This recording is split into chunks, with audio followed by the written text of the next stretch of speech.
what you see is what you get. Very hard to make out I'm somebody I'm not.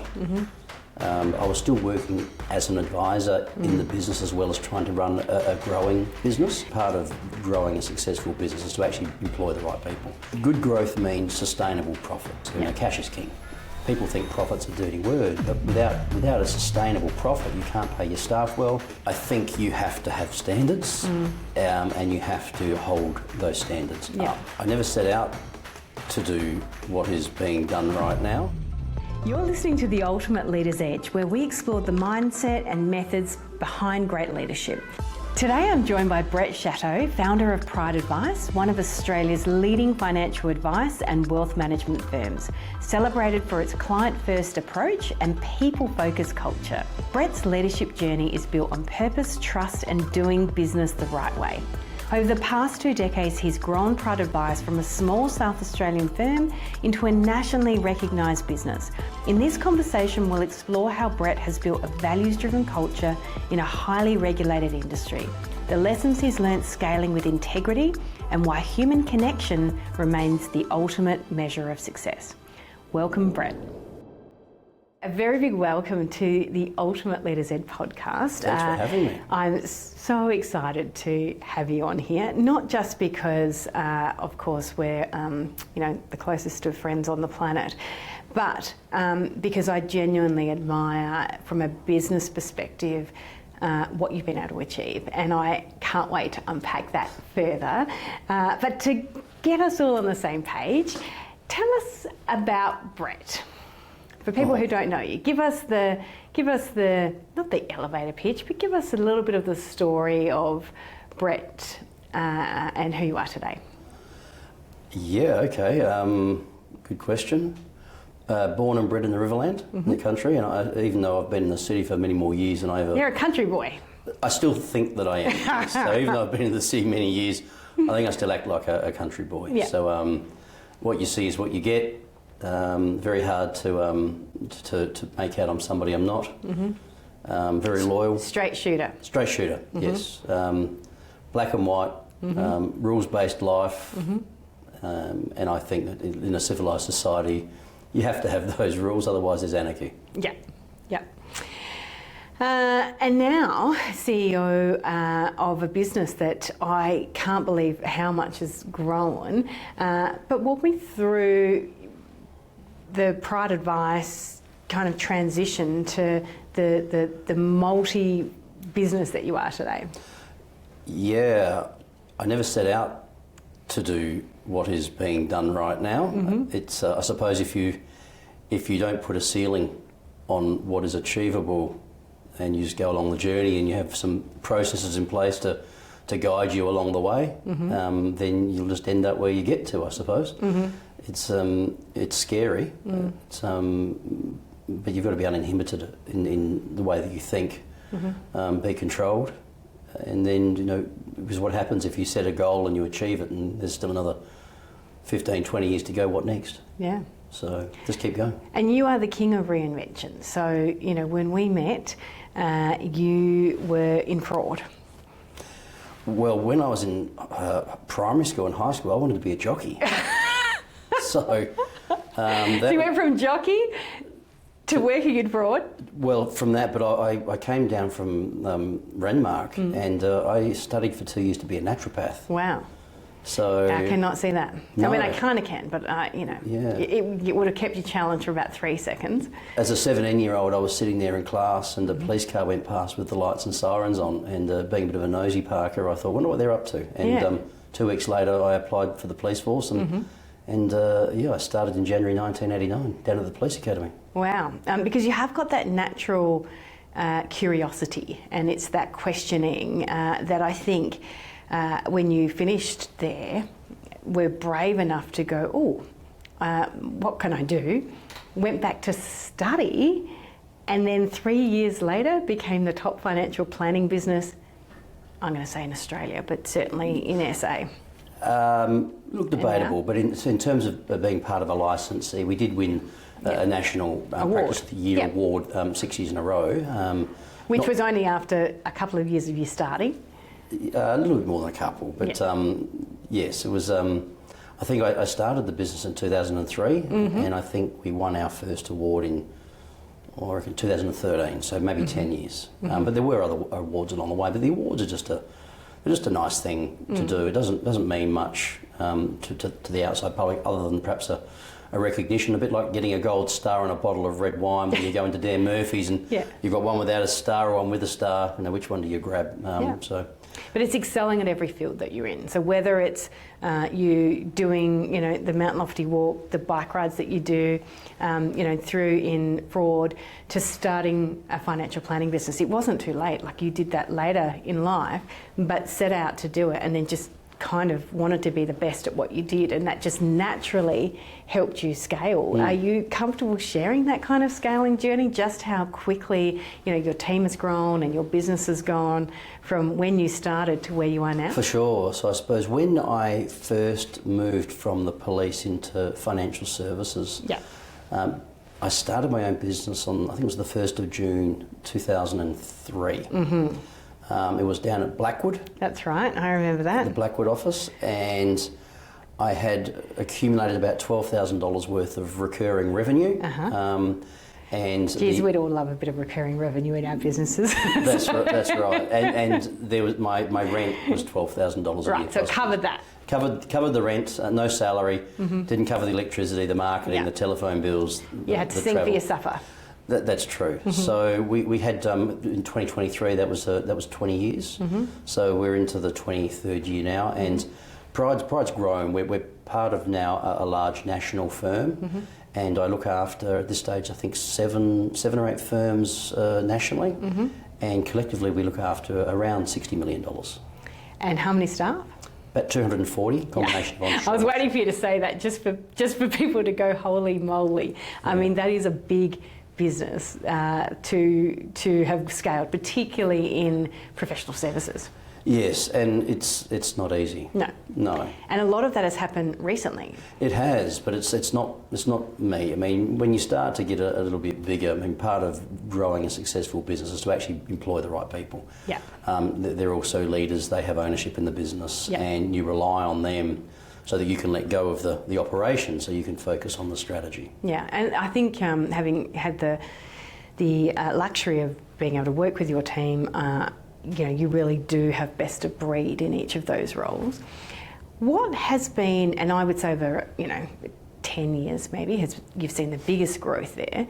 What has been the biggest lessons as you've scaled, as you've moved from a smaller, everyone knows everyone, much more intimate type of a business through to 200 plus business? What's those biggest lessons along the way?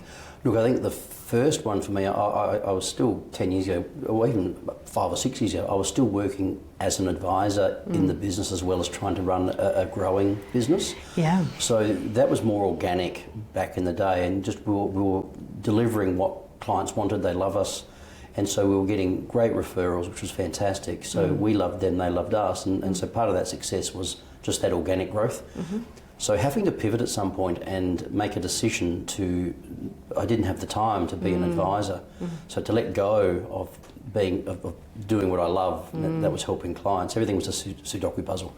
I treated everybody like they were my parents. But to let go of that, to instill that sort of ethos, that culture in the team and employ the right people, to allow them to then look after the day-to-day operations while I went out and did other things. That was the first lesson for me, letting go and looking up and being a leader rather than a manager. It's a big thing, particularly for technicians, where they are doing to make the decision to move to a CEO. Yes. Because you can be the technician and the CEO, but sometimes if you're not actively thinking about being the CEO, you're not thinking about that, are you? And not being over everything, every little minute detail in the business, allowing others to shine, to give them their own growth, so that you trust them, you rely on them. They'll make mistakes, but they're making genuine calls in what they think is going to be the business's and the client's best interest. Yeah, hire good people and keep them accountable. And then I suppose the second one was as we started to put our toe in the water in relation to growth. Was what are we growing? Are we growing revenue, just buying anything, or are we being selective? And so when you're looking at growth, it's how is this going to benefit the business, their business, your clients? Are you building up your existing capability, or are you trying to bring in a new business line that you think is important for your clients to look after? So, what is it you're doing, and where is it going to turn the dial? Are you buying a business to bring on more exceptional staff, their business lines, the way that they operate, or are you just simply buying revenue? In which case, it's going to be very hard to integrate if all you're doing is looking at revenue. I mean, it's important, is it's not just an acquisition strategy, it's an acquisition strategy for something, isn't it? So what did you find you were looking for? Was it a bit of a mixture of everything as you got bigger and bigger and the more and more you acquired, or did it change, or was it always you were looking for particular things? I think it's what are you trying to solve at the time. If you've built up a capacity to service more people in your existing business, then what you're looking for is a client base. Not necessarily much else. So you want to be able to bring the client base in, and you can absorb that cost into your existing business. That helps keep the price low for your current clients. It helps to keep everything in check. If you're already at capacity with the number of clients you're servicing and the support staff that you've got, then what you're wanting to do is you're effectively wanting to go out and buy another business in its totality and bring the staff along, and then you're getting scale benefits and synergy benefits in that. So because there is a difference, isn't there? There's a difference absolutely between growth and scale. There certainly is. And if you don't think about scale, at some point you can burn out, can't you? Because you can just be growing for the sake of growing, but not actually thinking about leverage. That's right. So if you don't have a home base and you go out and buy 2 or 3 or 4 businesses, you need one way of doing it to operate. You can't have 2, 3, 4, 5 ways to operate, because it just breaks the entire back office down, and you don't know who you are. Yeah, and did you, I mean, you can learn from new businesses, but you then agreed one way forward, didn't you? That's right, and that's the trick. It's you can't expect on day one people are going to change everything, and it's too disruptive to not only the staff that are coming across, but also the clients. So it's when you're doing that due diligence and working out what is a good fit for you, it's not just about the price that you're going to pay for that business, it's about how they're going to integrate. Do they have similar ethics in the way that they look after clients and charge them? Because for us, like most financial planning businesses, it's always client first. So where you have a big discrepancy in the way that you charge for those services, that can be a little bit difficult. You can't have 2 clients... Different pricing. Massively different pricing when you're doing very similar services. It's challenges. And you've covered a little bit of this, but leadership challenges when you're bringing teams together and aligning culture. How do you do that? and any, I guess, lessons? And I guess we're continually learning, aren't we? But what's kind of some initial observations around how you can do that well? So in financial services, there's been some changes over the last 5, 6, 7 years. A couple. It's very regulated. It's extremely regulated now. But back in the day, what you would have is you'd have a successful financial planner that would just naturally grow and expand, and they would be the boss, the CEO, everything. They'd be everything, but they were the subject matter expert. They were the rainmaker. They were the ones that clients adored and resonated with, and so they were successful because of the referrals they would get. That doesn't make them great people managers or leaders. And you can't hold on to both. So seeing and observing, when you're looking at another business, making sure that there's people in that business that you want to retain, and how do you make sure that they come across? And how do you make sure that you are protecting your existing culture by not bringing in people who the seller might say is a very important member of their team, but there's going to be issues. How do you negotiate that? I was just, that was my kind of next question, was how do you balance growth with discipline, ensuring you're not just getting bigger but actually getting better? Well, that's the standardise first before you optimise. If you don't optimise, then there's no profit in that. And so when you're talking growth, are you just growing your revenue? Are you growing your expenses commensurate with your revenue, which means your EBIT's not changing? I think you get to a point where whatever industry you're in, there's a certain EBIT number that people try and maintain, and if you can double in revenue and maintain that same EBIT, you're growing your profit. And people think profit's a dirty word, but without a sustainable profit, you can't pay your staff well, you can't invest in cyber software to protect your clients' data. There's always things that are changing, and you just can't keep looking at your bank account every fortnight to make sure you've got enough to keep the lights open. That's not good, and great staff leave, and that's not good for your clients either. So you need to pay your staff well. Yeah, and I think always being ahead of the market is something I know that you've always done. I love that standardise before you optimise. I think that's such a great lesson. Yeah. Whether you're outsourcing, resources, you're not ready if you don't have things documented. No. If you're growing and you don't have that, you're not going to be able to deal with the influx of work. And Yep. so, and you've got to map it out. It's not to Yep. say you don't standardise on day one, but you've got to have a plan, right? Who is responsible for doing the standardisation, and how do you bring these people together and work out a timeline as to when certain milestones are going to be met? Yeah, yeah.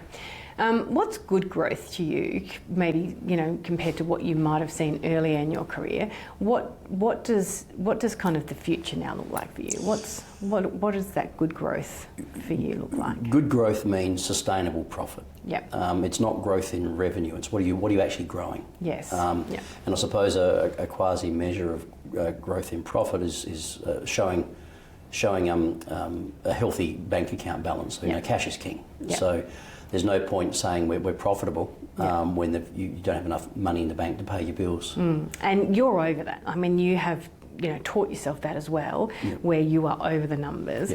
Having a board or having people you have to report to also helps, doesn't it? Because you are all of a sudden, what gets measured gets managed, Exactly and you right. are over those measures religiously. Yes, and when you're first starting out, you're probably not Just the cash in the pocket, yeah. That's right. How much have I got to play? Or you take money out of your pocket and put it into the business bank account to pay salaries or rents and those sorts of things. That's part of the price you pay when you're a startup. Yeah. But yes, you need to make sure that you start paying attention, don't you? Like all of a sudden the staff costs or little extra bits that you might spend, you're like, oh, I have to justify this now. That's right. So when you're paying $300,000 a month in salaries or $300,000 a fortnight in salaries, it's you need to make sure you got cash there to pay people, because they'd be very unhappy if you couldn't pay them. Yep, cash is king. Coming from your fraud background, how do you think that has shaped your trust, governance, decision making as a CEO? Yeah, look, I suppose fraud was always very hard perhaps to see on the surface, so you have to dig a little bit deeper. So having processes in place so that people can follow a process, so that they don't deviate from the process, and the way that you set a process up is that there's many eyes on the task. So if you've got different people over a single task who are seeing things, then they can call out any deviations from a standard process. I think incentives as well. I mean, I'm not saying it's human nature, but if you're running incentive programs, then people may look at a way that they can manipulate that incentive, and if that's going to drive the wrong behaviours, I'm not saying that's fraudulent, but making sure that everything's transparent above board, and then also reviewing what you do every year to make sure that are there ways to improve what you're doing. I think you're the most humble person on the planet. I mean, you are so open to feedback. And you're constantly looking for better ways of doing it. It's like inbred in you to continually improve and provide not just good but excellent at everything, to make sure that you give your clients the best possible experience. Yeah, absolutely. And for clients to get that, I need to make sure my staff are having the best possible career, because I want to retain and attract fantastic staff. So on that, what does a high-performing advisory team look like to you? Well, first of all, from a technical point of view, the gate opener is that they're great at their jobs. They've got the technical expertise that the clients are wanting. But I think being accountable, first of all, being accountable to the clients. I mean, clients are paying for a service. They've got to be objective in that delivery of the service. So you assume that their technical knowledge is up to date. But being accountable, caring, making sure that their primary motivator is not the fact that they've got a job. It's actually they're doing what they love doing. So making sure they're looking after the clients. And they're passionate about it. Absolutely passionate about it. They return calls. They're always there. They're looking for new ways to provide support to a client. And treating them like their friends and family. I haven't got this in here, but you're a business that I think does put a lot of emphasis on fun. We'll keep the PG to that piece, but it's something that you've always done. It's the care factor. It's the human factor, I think, that you've said that you do. What are some of the things you do to encourage, I guess, celebratory, engagement, connection, fun within the office? Because, you don't have to be far, and you can feel it in your team that is very different to some other businesses. Sometimes. Sometimes gets a bit noisy, but it's fun because Look, we've got a WhatsApp chat group. Whoever's seems to be a birthday every second all the time. day. There's always food in your office. That's right. We're always happy birthdaying people. Yeah. We celebrate differences. We've got a lot of different cultures in there. It's not a benign, stagnant work environment. We celebrate that stuff. We're proud of who we are. We have quarterly team bonding exercises. We'll have Friday afternoon drinks. I reflect on one of the leadership sessions I ran for you in Bali. Well, that's right, yes. Been to Bali a couple of times. Every time we would go and I'd be running the session, and most other people would say to me, what can we do to maximise the time that we're together? And I'd be running conferences 7 till 7 over in Bali. And I'll never forget the one I ran for you. And I give you the agenda. I'm like, what times do you want to do? And you said, I'm like, do you want me to do 9 till 5? And you're like, maybe 10 till 3, and you're like, how about 11 till 2? So the actual conference that we ran, that you sent your team over for, I think we ran for 2 or 3 hours, but the rest of the time you just wanted people to be together. And we were very productive in those 3 hours.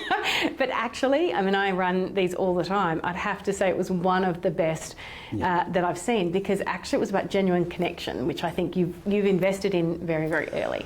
I was only saying the other day to the staff, it's really interesting that we actually enjoy catching up after hours. Now, sometimes in a work environment, you'll have a couple of people that might, I'm going to opt out and I'm going to head home, but we actually all genuinely enjoy meeting each other. And I suppose if anyone joins us and they don't have that feel, they'll self-select. And that's respectful. There's nothing wrong with that either. And we are who we are. What leadership behaviours do you believe are non-negotiables if you want to build a business that lasts?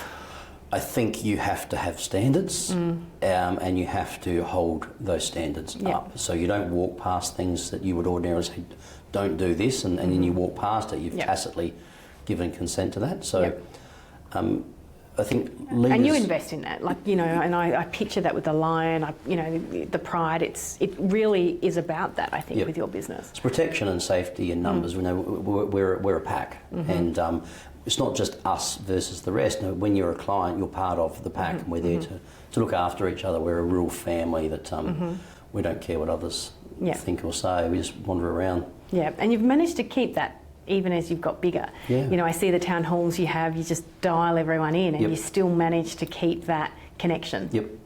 So making sure that you're living, culture is really, really important. You can't just put some words up on a wall and say, that's our culture, if you're not living and breathing it. So people will then know what it is that they're getting themselves into. Calling out behaviours early and having hard conversations sooner rather than later. So setting expectations.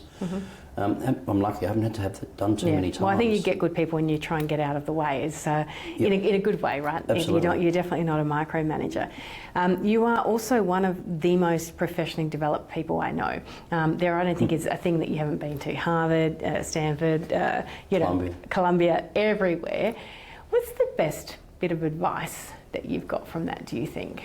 What's the, whether it's through that or from anywhere else, what's the best advice you've got? It was a bit like, I suppose, when I first started my uni degree. I hadn't done a degree. I got beaten up as a policeman, thought I better go and do something. Didn't even know what I was going to do, but got into commerce. And I remember sitting there in the university thinking, oh my God, this is fantastic.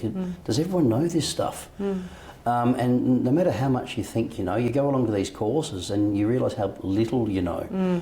And if you're going to sit there for a week-long course, it's not to remember the week-long stuff. It's just a few little takeouts that you bring back and you implement, and it just makes you a better person and a better team, better environment. So I think what it's taught me is I don't know anything. Yeah, it's scary, isn't it? Like, you've done so much and yet you still come back with a learner mindset. You're the one person who sits with your iPad and takes notes and you reflect back. every Yeah, I love single it. time I see Yeah. you doing that. And I think that's an underestimated skill, is you look at it and you always go, what's the 1% I can take? And how can I apply that? And you're fast to act. With your team, you know, I know you've been on KRAs and processes for a long time. How do you hold your team accountable? At a very high level, we've used KPIs, OKRs. So you know, it's one of the things that are really, really important, the backbone of making sure that we're delivering what we need to deliver. So you know, just having yes or no, has it been achieved? Has it not been achieved? So monthly check-ins with you know, revenue and expenses, client complaints, client satisfaction, NPS scores. You know, those are the really big things to make sure that we're listening to our clients, because without clients we've got nobody. Without happy staff we've got nobody. So you know, it's a fine balance, like a seesaw, as to making sure that your staff and your clients are evenly balanced with their satisfactions. Yeah, great. Before my last three, I'm actually just going to talk about what you do, because I actually think it's really undervalued, you know, and particularly as I get older in life and life changes, people don't think about planning for their futures. They don't think about the things that could go wrong. What advice do you have to people who don't maybe have those things under control? They haven't really thought about it. They haven't thought about what a financial planner can do and what someone could do, and the things that they should be thinking about as they get older, as they go in and out of relationships. You know, you talk about the things that are not always fun. You know, what happens if you get divorced? What happens if you die at 40? And you say it quite bluntly, but you know, they're all realities that you and your team are dealing with daily. They are. I've been involved with Calvary Oncology for Long I think time. close to 15 years now. So every 3 months I go along and I do a presentation to recently diagnosed cancer patients or their loved ones that come along with them. And we talk about this because financial planning's always it's always been the black sheep of the industry or the professional services. No, you're just out to get money, it's just about commissions. But superannuation is just such a small part of that. So going along and you know, I don't know anybody that's beaten death yet. I don't know about you. No. So we're all going to die. Yeah. We just don't know when. So these cancer patients that I'm talking to, I say, you know, you're here today, and you know, perhaps you've only just been diagnosed, but there are people that are going to die today that didn't see it coming.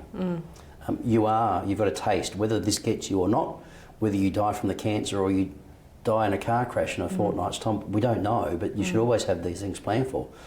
You generally only call a plumber when there's a leaky tap. You call the tow truck when you've had a crash. But we all know that there's a finite time in life, and at any moment it could be over, but you need to be planning towards something. And so do you just wake up the day before retirement and go, that's it, I'm going to retire, come along and see an advisor and go, what can you make me? Or do you have a bit more of an idea about where you're trending and whether you need to be saving more or spending more? When's enough enough? My favourite book is Die with Zero. And you know, when you've got enough, at what point do you accumulate more? And I find it interesting with the retirees that they'll come in and they'll have a certain amount of money, but they'll expect to see that lump sum continue to grow. And it's like, well, you've worked too long. And why didn't you gift some money earlier to your kids to help them out? And Die with Zero does touch on that as well, about just you know, the time, your wealth and your health, and finding the balance between all three. There's no point being retiring and being very, very rich when you're 90 because you can't climb the mountain or you won't enjoy the overseas trip as much. You can't enjoy it. So it's just bringing that mindset to clients, and I suppose it takes them to reach out to start with to really understand what value a financial planner can actually bring. It's more of a lifestyle planner, but it just has to do with finances. What do you want is the hardest decision. That sometimes we build these businesses, but we don't actually think about that answer, do we? Exactly. So, you know, you are someone who has been through more than I think anyone I know on the planet. Yet you still get up each day. You still face it. Your resilience is, I think, at the level that most people would strive for. You know, hope to even have a speck of your resilience. How and what do you do to put one foot in front of the other on some days when things are hard? I think it's just little habits. Another great book, Atomic Habits. It's just get up in the morning and brush your teeth and get on with the day, and then just let it unfold. So I'm lucky, I guess. I mean, I don't have that dark cloud over me. Whether I was born that way, whether I've taught myself that, I don't know. But I suppose I choose each day life. Is fresh. Yeah, but I just choose getting up and living over the alternative. So and leading by example. I want people around me, my loved ones, my kids, to see that this is what life's about, and when it's your time, whatever that looks like. But make the most of it. I remember one of the oncologists saying to me once, she said, Brett, as an oncologist, when I give these messages, I'm just saying they've got cancer. I don't. It's not in itself a death sentence, but when you see it in their eyes, that they're giving up on life. And she got quite frustrated with that because, okay, it's a wake-up call, but start living as opposed to start dying. Yeah, and you have done that when life has thrown you anything, and I think it's a superpower. A couple of rapid-fire questions. What's the one financial number every business owner should know at all times? Look, I used to think it was EBIT, because it's a measure of profitability. Others might say free cash flow. So I think it's a combination of both. I think EBIT from a evaluation point of view to make sure that if you're doing growth, you're doing the right growth. But ultimately, it's cash. Cash is king.